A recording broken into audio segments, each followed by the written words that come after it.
Central market में पिछले 3 दिन से महिलाएं धरने पर बैठी हुई हैं। पलायन का पोस्टर हाथ में है और सुप्रीम कोर्ट ने 15 दिन का आदेश दिया था सेटबैक करने का।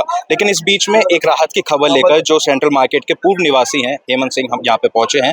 फिलहाल अभी आगरा में रह रहे हैं, लेकिन अपने साथ ये पूरे डॉक्यूमेंट्स लेकर पहुंचे हैं जिसमें वो बात कर रहे हैं कि सेटबैक की जरूरत नहीं है। हेमंत जी, आप जो ये डॉक्यूमेंट्स लेकर आए हैं, क्या ये डॉक्यूमेंट्स है और इसमें कहाँ से आपने निकाले और क्या इसमें लिखा हुआ है? ऑनलाइन अवेलेबल है डॉक्यूमेंट, भारतीय मानक है ये तो।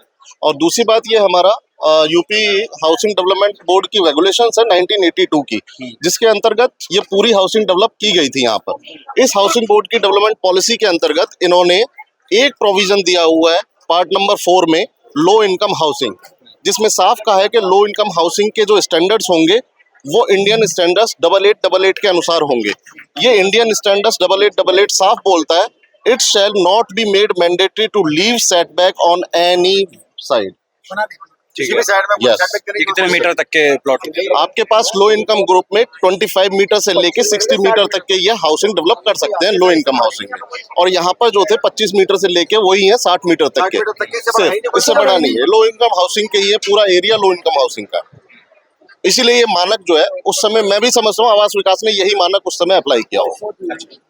तो आप ये डॉक्यूमेंट्स यहाँ लेकर पहुंचे हैं, लेकिन सुप्रीम कोर्ट ने फिलहाल अभी आदेश सेटबैक का दिया हुआ है। तो अब किस तरीके से, क्योंकि जो तारीख है वो 14 जुलाई की है, लंबा समय है, 15 दिन का समय यहाँ पे दे दिया गया है, अब किस तरीके से आगे क्या स्टेप? अपने एडवोकेट से एक बार सबमिट करते हैं किस तरीके से हम सुप्रीम कोर्ट में डॉक्यूमेंट अभी सबमिट कर सकते हैं जल्दी से जल्दी, और ये आज शाम तक हम लोग डिस्कस करके फिर आगे की कार्रवाई जो भी होगी उस पर देखा जाएगा। आपने बताया ये जो मानक है कि आवास विकास भी जानता है, लेकिन उस वक्त क्यों नहीं सुप्रीम कोर्ट में ये बताया गया और क्यों जो है व्यापारियों को इस कदर से?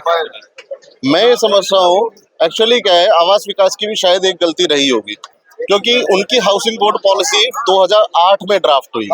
2008 का जो है उसमें 50 मीटर से नीचे 1 मीटर का सेटबैक दे रखा है, जबकि हम लोगों को 1982 की पॉलिसी को पकड़ना चाहिए था जब ये कॉलोनी डेवलप हुई थी। और उन्होंने जो प्रोविजन दे दिया है वो 2008 का दे दिया है, 2025 में भी 1 मीटर का ही आया है ना। लेकिन उनको जो प्रोविजन ये पकड़ना चाहिए था वो प्रोविजन उन्होंने पकड़ा ही, वो शायद अधिकारियों से हुई गलती। अब 13 दिन शेष हैं, किस तरीके से करेंगे अभी, क्योंकि सेटबैक का भी फिलहाल? इसके लिए तो हम हमारे टेक्निकल वकील साहब से एक बार बात करते हैं, फिर उसके बाद देखते हैं कि किस तरीके से जल्दी राहत ये मिल सकती है। देखिए, हेमंत सिंह है, पूरे डॉक्यूमेंट्स अपने साथ में housing and development board regulations के लिए यहाँ पे लेकर आए हैं। और इसके अलावा जो तमाम महिलाएं हैं वो फिलहाल अभी भी यहाँ पे जो है धरने पर बैठी हुई हैं। राहत की खबर जरूर ये लेकर आए हैं हेमंत जी, लेकिन अभी सुप्रीम कोर्ट का जो आदेश है वो 15 दिन का था कि 15 दिन में सेटबैक किया जाए, और सेटबैक की ही बात वो कर रहे हैं कि अगर 25 मीटर तक कोई मकान है, 25 से 60 मीटर तक, तो उसको सेटबैक की ज़रूरत नहीं है। अब इन्हीं डॉक्यूमेंट्स के आधार पर आगे क्या बातचीत होती है, क्या सुप्रीम कोर्ट से राहत मिलती है, क्या इन व्यापारियों को कुछ राहत मिलती है, इसमें कुछ भी कहना जल्दबाजी होगा। लेकिन लगातार नज़र अमर उजाला की इस पूरे मामले पर बनी हुई है। प्रत्युष शर्मा, अमर उजाला, मेरठ। अगर आप ये वीडियो YouTube पर देख रहे हैं तो हमारे चैनल को सब्सक्राइब कर बेल आइकन दबाएं, और Facebook पर देख रहे हैं तो हमारे पेज को लाइक करें।